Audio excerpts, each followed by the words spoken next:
Mr. Yeoman, in each of your cases, I have here on the computer documents that the state's marked as exhibit number 1.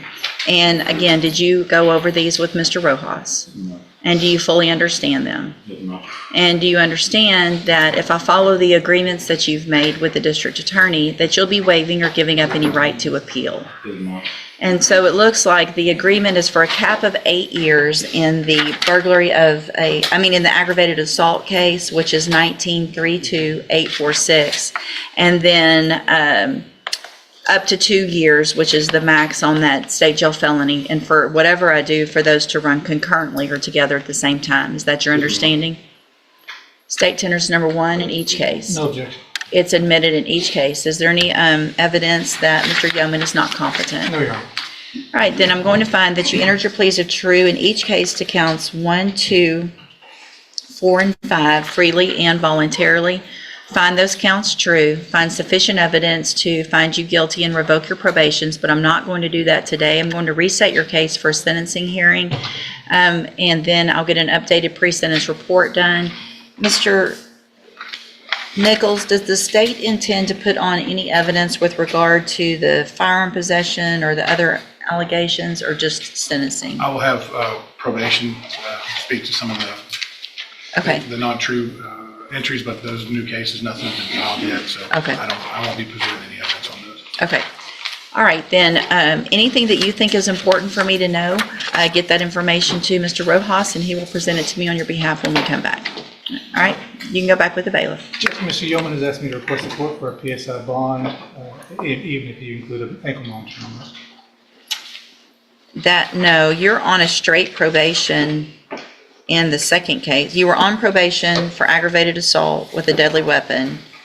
Apparently, you violated and got another state jail felony burglary of a building, and I gave you an opportunity to remain on probation on the first case. I gave you a probation on the second case, and now you have admitted to supplying residents with K2 at the Cheyenne Center and committing the offensive possession of a controlled substance. I'm not going to set any bond. I don't think that is appropriate in either of these cases. You can go back with the bailiff. Your Honor.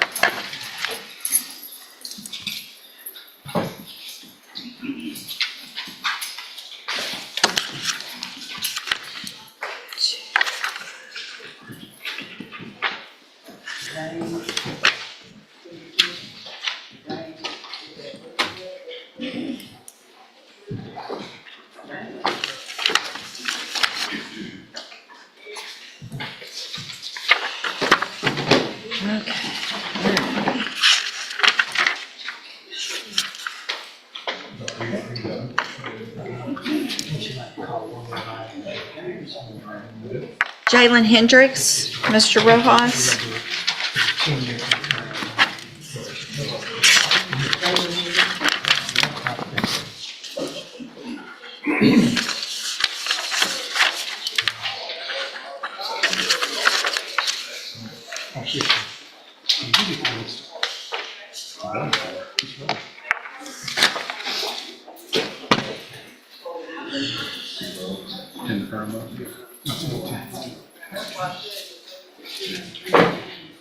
Good morning. Are you Jalen Hendricks? Yes, ma'am. Good morning. And Mr. Rojas, will your client waive the formal reading of the indictment in each case? He will, Your Honor.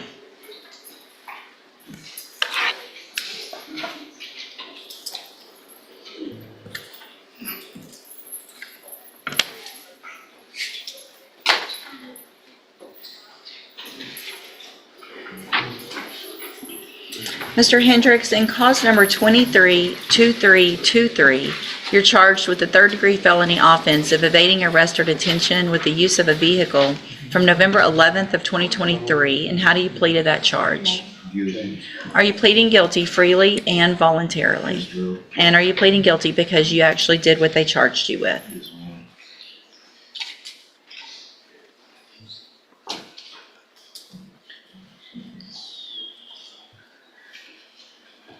And then in cause number 25, DCCR 0574,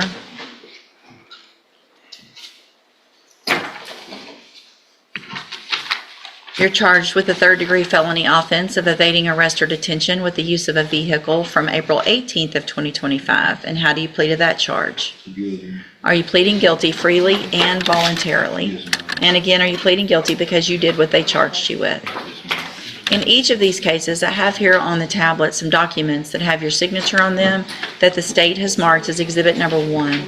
Before you signed these, did you go over them with Mr. Rojas? Yes. Do you fully understand them? And do you understand, if I follow the agreements that you've made with the district attorney, that you will be waiving or giving up any right to appeal? Do you also understand, if you're not a U.S. citizen, that a plea of guilty or no contest may result in your deportation, exclusion from admission to the country, or denial of naturalization under federal law? Okay, I have to ask everyone. It looks here like the agreements that you've reached with the district attorney are for, in each of your cases, 10-year terms in prison, but that those would be probated. You'd be on probation for 10 years. You would be ordered to pay a $500 fine in each of your cases and serve 30 days in the jail up front with credit for time served. Is that your understanding? Yes, ma'am. State tenders number 1 in each case. No objection. It's admitted. Is there any evidence that Mr. Hendricks is not competent? No, Your Honor. All right, I'm going to find, Mr. Hendricks, that you entered your pleas of guilty freely and voluntarily. Find that you're mentally competent and you understand the nature and the consequences of your pleas.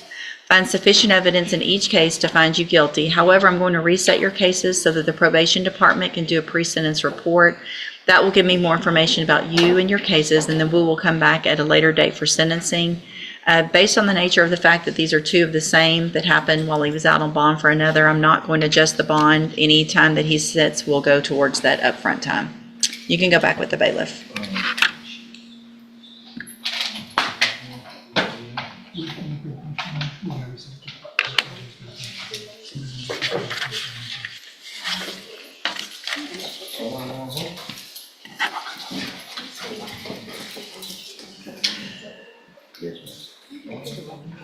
Mr. Samuel and Cody Dent. Oh, okay. I'm sending it to you, that's fine. Okay.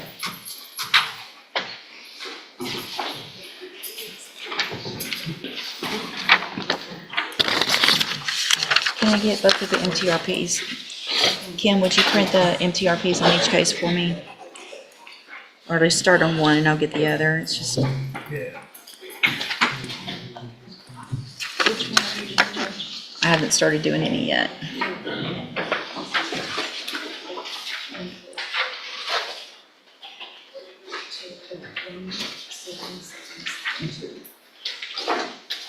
I'll do 41052. Yes, ma'am. Give me just a second, get this pulled up.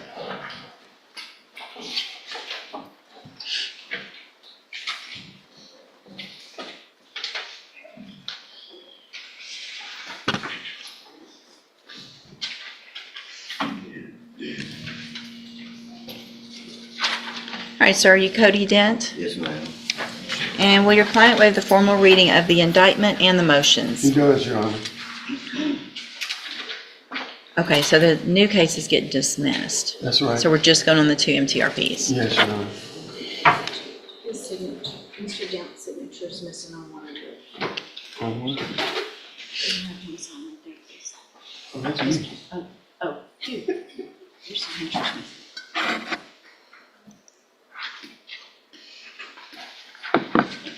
Yes, ma'am.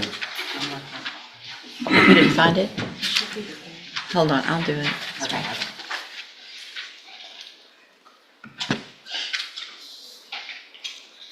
I printed one already.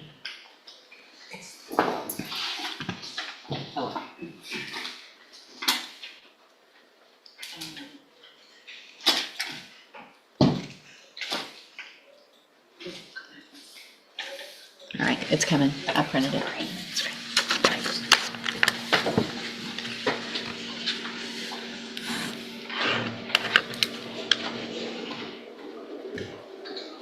All right, Mr. Dent, in cause number 22-41052, I have a motion to revoke your community supervision. It shows that you were placed on probation February 15th of 2023 for the state jail felony offense of theft of property, and that was a 2-year term in the state jail prison that was probated for 5 years. Is that correct? Yes, ma'am.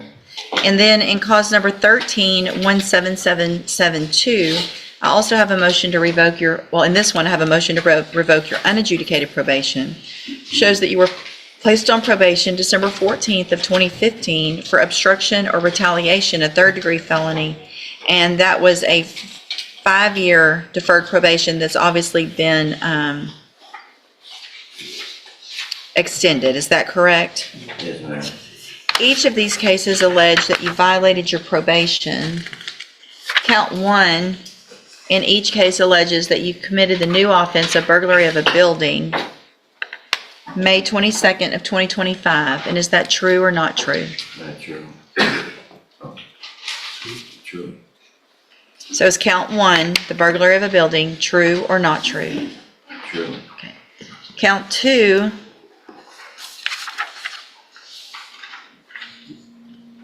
in each case alleges that you failed to report as directed to the probation department May 6th of 2025. And is that true or not true?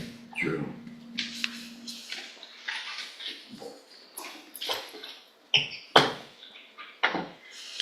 Count 3 in cause number 22-41052 alleges that you are $7,985 in arrears in payments of restitution to the victim in that case. And is that true or not true? True. Count 4 in that case alleges that you're also behind in your court-assessed fees in the amount of $5,207. And is that true or not true? True. Did you enter your pleas of true to all of the counts in both cases freely and voluntarily? Yes, ma'am. And did you plead true to those counts because they're actually true? Yes, ma'am. In each of your cases, I have here on the computer tablet some documents that have your signature on them that the state's marked as exhibit number 1. Before you signed those, did you go over them with Mr. Samuel? Yes, ma'am. Do you fully understand them? Yes, ma'am. And do you understand if I follow the agreements that you've reached with the district attorney that you will be waiving or giving up any right to appeal? Yes, ma'am. State tenders number 1 in each case. No objection. It's admitted in each case, or they're admitted in each case. Is there any evidence that Mr. Dent is not competent now? I know there were some issues. We've had some examinations. Is there any evidence of? No, Your Honor. All right. Then I'm going to find in each of your cases, Mr. Dent, that you entered your pleas of true freely and voluntarily. And cause number 13-17772, find those counts true, 1 and 2 true. Find sufficient evidence to find you guilty, and at this time find you guilty of the third-degree felony offense of obstruction or retaliation. Sentence you in accordance with your agreement to a term of 2 years in the institutional division of the Texas Department of Corrections. You will receive credit on that sentence for any time that you've been in custody that the law gives you the right to receive. In cause number 22-41052, also find that you enter your pleas of true freely and voluntarily. Find counts 1 through 4 true. Find sufficient evidence to revoke your probation, and at this time revoke your probation and reassess your punishment in accordance with your agreement to a term of 12 months in the state jail prison. You will receive credit on that sentence for any time that you've been in custody that the law gives you the right to receive. These cases will run concurrently, which means together at the same time, and I will sign a dismissal as part of this agreement in cause number 25 DCCR 0807. I'm going to hand you in each of your cases the trial court certifications that shows that these were agreements that I followed, so you've waived your right to appeal. I'm also going to hand you a written admonishment regarding your ineligibility to possess a firearm or ammunition. Because of the judgments entered against you, you're ineligible under Texas law to possess a firearm or ammunition. Possession of a firearm or ammunition could lead to charges against you. Firearm is a legal term, and you should read the written admonishments I provide you to see what devices qualify as a firearm. If you have questions about the laws that make you ineligible to possess a firearm or ammunition, or about how long that lasts, you can talk with Mr. Samuel. Good luck to you, sir. You can go back with the bailiff. Thank you, Your Honor.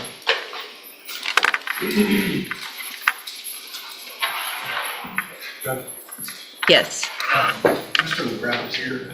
yes. If we need to come up, we just need to ask for reset. Okay. Courtney Joseph, Mr. LeGrapp. Are you good over there? Okay.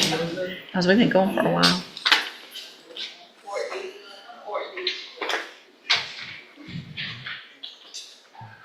When that person was crying in the back, and he said, "Oh, I haven't even been that mean." I almost said, "Yeah," because I knew it was coming back. I said yet, actually. Under my breath over here, I did. Yeah. That was awful. I almost played you that video, but I don't know. Well, It's bad. yeah. Mr. LeGrop, He was just. did we lose him? He stepped out. Miss Joseph, just have a seat right over there for just a minute. I'll take care of your case as soon as your attorney walks back in. Ms. Perazzo, on Trevon Alexander. Good morning. Thank you for being patient this morning. We've got a lot going on.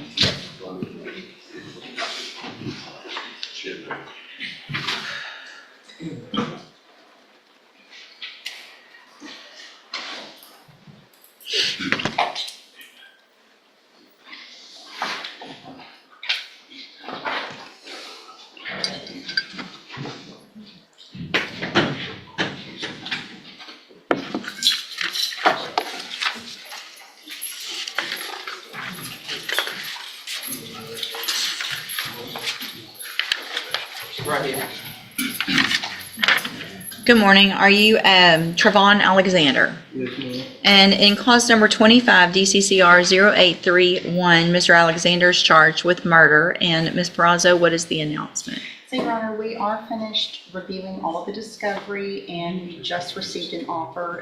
If I could have just one more reset to your next announcement to see if we can work something out. Okay. Any issues? So, Mr. Alexander, I'll just reset your case one more time. Ms. Perazzo will be out there to visit with you about everything she's received. Y'all can review it, go over what the offer is, and if something gets worked out, we'll take care of it at the next court date. If not, we'll get your case set for trial. Okay? Thank you, Judge. You can go back with the bailiff.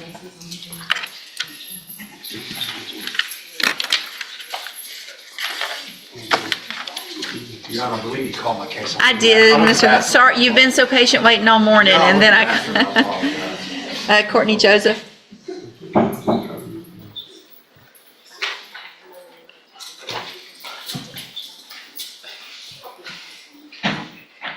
All right, ma'am, you're Courtney Joseph? Yes, ma'am. And this is 23 DCCR 0167. Ms. Joseph is charged with assault on a peace officer, and what is the announcement? Judge, last month you set a bond. I guess she's not been able to make that. Okay. She has a case pending in Orange County, and so Mr. McGrath and I were going to see if we could find something that was agreeable to everybody. Yeah, and Okay. also logistics, he hasn't gotten anything from Orange County, the discovery. She's Right. got a lawyer there. So I'm going to contact that lawyer, the Okay. lawyer there, and talk to him about Sure. resolve it and see what, and I probably can get a lot of the discovery from him and just, Right. and that way, at least so I can look at it, kind of. Okay, And it looks like every, except for the fines and court costs, every allegation involves her arrest in Orange County. in Orange County. All right, so what I'll do is just a normal 30 days reset, give you some time to get with them. If y'all get something worked out, we can get that taken care of at the next court date. If not, we'll see where we are. Okay. Okay? Do y'all, is it going to be the 29th, or can we do like, what days do y'all? I don't, you're, that's out of my, As long as she's in and custody, it'll be a Tuesday. it, and if there's email Ms. Holmes, she's out today, but she'll be back tomorrow. Email Ms. Holmes if there's a conflict with Okay, that date. And I we'll, know somebody said something on the 29th yesterday, and I forget what it was, but I'll look at it. okay, just email, we'll work with you. Appreciate you. Thank you. And if you'll just make a note maybe for Kelly to touch base and make sure there's not an issue.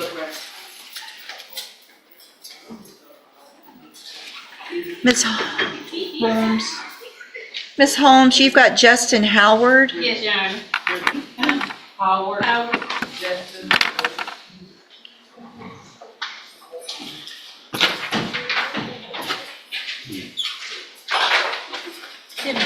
Good morning. Good morning. Is this your first time up here? Goodness. We've got a lot going on without you this morning. We've got several TRNs missing. That's what that noise is. That's the week ahead. Huh? I usually check on the week ahead. That's okay. You were busy. Well, then.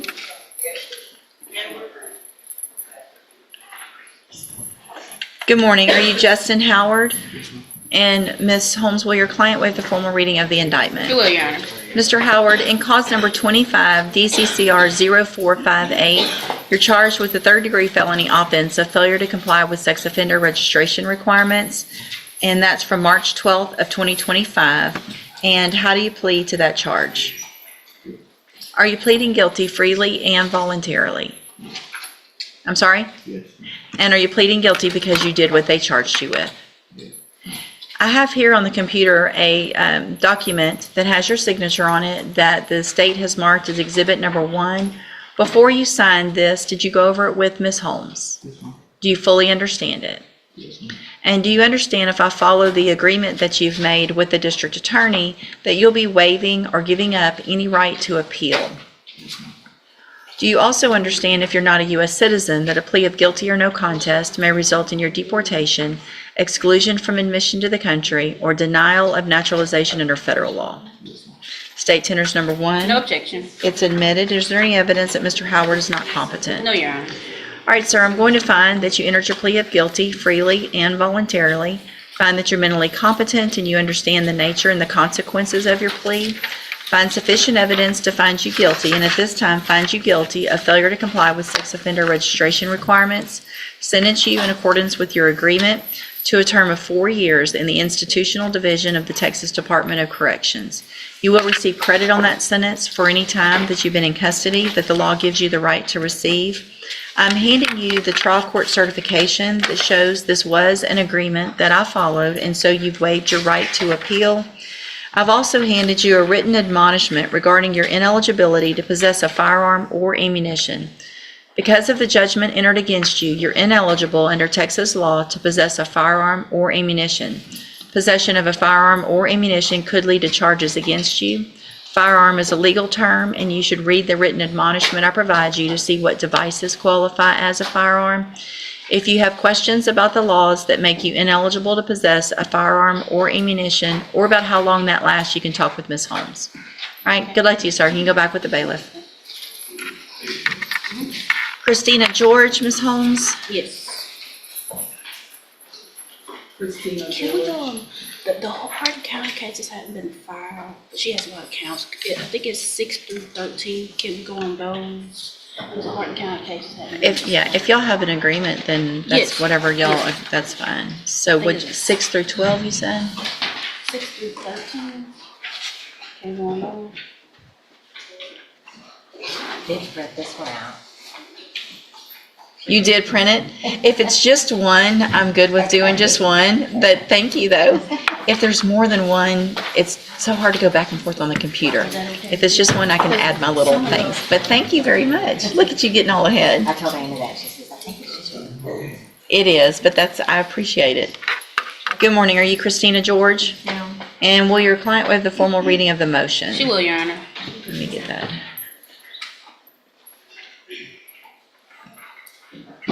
6 through 13, Judge. Thank you.